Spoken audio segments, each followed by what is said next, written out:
வணக்கங்க. தாரமங்கலத்துக்கார தாரமங்கலத்துக்கார அண்ணன் தினேசன்னு கேட்டிருக்கீங்க. நான் வந்து சேலம் மாவட்டம் வாழப்பாடி பக்கத்தில் இருக்கேன். இது வந்து குட்டிங்க. நீங்கள் குட்டி கிடைக்குமான்னு சொல்லி கேட்டிருந்தீங்க. இது வந்து குட்டி கிடைக்காதுங்கக்கா. நான் வந்து வாங்கி இப்போ தான் வளர்த்துட்ருக்கேன். உங்களுக்கு வேணும்னா ஏற்பாடு பண்ணி நான் கொடுக்குறேன். நீங்கள் வந்து குட்டி வளர்க்குறதுக்கு ஃபஸ்ட்டு நீங்கள் ஒரு 50 குட்டி இந்த மாதிரி ரேஞ்சுக்கெலாம் நீங்கள் போகக்கூடாது.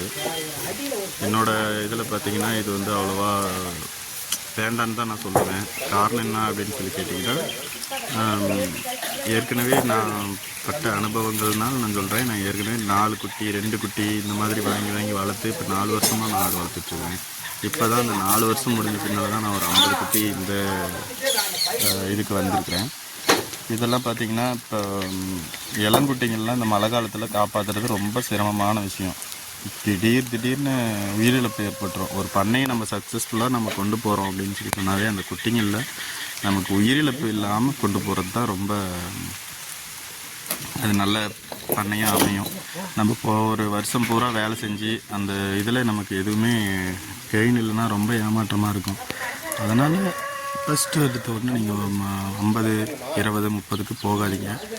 ஒரு 5 குட்டி உங்கள் ஏரியா சந்தையில் என்ன கிடைக்கும், எந்த ஆடு இருக்குது அப்படின்னு சொல்லிட்டு பார்த்து, செம்மறினாலும் சரி வெள்ளாடுனாலும் சரி எதாக இருந்தாலும் ஒரு 4 to 5 குட்டி வாங்கி அதுக்கு உண்டான நோய் மேலாண்மை என்னென்ன வருது, எந்த டைமில் என்ன இருக்குது, என்ன சாப்பிட்டா அதிகமாக சாப்பிட்டா என்ன ஆகுது அப்படின்றது உங்களுக்கு வளர்க்கும் போதே தெரிஞ்சிடும்.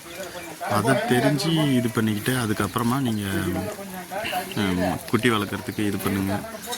எடுத்த உடனே பண்ணணும் அப்படின்னு சொல்லி சொன்னால் கண்டிப்பாக இது சக்ஸஸாக இருக்கும்னு நான் சொல்ல மாட்டேன். ஏன்னா நான் ஃபஸ்ட்டு டைம் 2 குட்டி வாங்கி ஒரு குட்டி இறந்து போச்சு.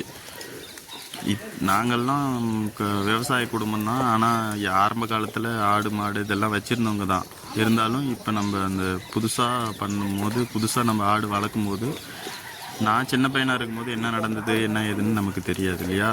இப்போ நம்ம வாங்கி வளர்த்தும் போது அது வந்து நல்லா வளரணும் அப்படின்றதுக்காக அது நினச்சதெல்லாம் சாப்பிட்றதுக்கு விட வேண்டியது தான். அது அரிசி அது இதுன்னு சொல்லி கண்டதெல்லாம் சாப்பிட்டு வாங்கிட்டு வந்து நல்லா வளர்ந்து பின்னால் ஒரு 6 மாதம் இந்த மாதிரி இதெல்லாம் இருக்கும்போது பயங்கரமாக மன உளைச்சல் ஆளாயிட்டேன். ஒரு குட்டி இறந்துருச்சு. அதுக்கப்புறம் கொஞ்சம் கொஞ்சமாக அனுபவம் தான். மற்றது எல்லாமே நானே பார்த்து ரெடி பண்ணது தான். நல்லபடியாக இப்போ வளர்த்துட்ருக்குறேன். கொஞ்சம் நீங்கள் ஃபஸ்ட்டில் ஒரு 4 குட்டி 5 குட்டி வாங்கி வளர்த்து பாருங்கள். அதுக்கப்புறம் நீங்கள் அந்த 50 குட்டி இந்த மாதிரி ரேஞ்சுக்கெலாம் போங்க. குட்டி வேணும்னா நான் உங்களுக்கு அரேஞ்ச் பண்ணி கொடுக்குறேன். நீங்கள் போய் டைரெக்டாக வாங்கிக்கோங்க. நான் வந்து இது பண்ண முடியாது. எனக்கு அந்த மாதிரி இது இல்லை. எனக்கு ஒர்க்கு அந்த மாதிரி. நீங்கள் அதை பார்த்து இது பண்ணுங்கக்கா.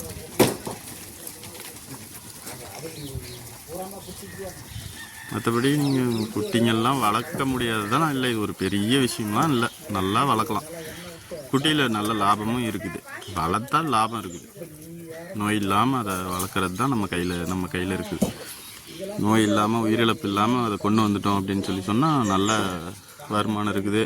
வீட்டில் இருக்கிற பெண்கள் சாதாரணமாக இதை வந்து கையாளலாம். நானே இதை பார்த்து வாங்கி கொடுத்துட்டு பார்த்தீங்கன்னா எங்கள் வீட்டில் தான் பார்த்துப்பாங்க. நான் இதெல்லாம் பார்த்துக்கிற இதில் இல்லை. நான் வேறு வேலையில் இருக்கிறேன்.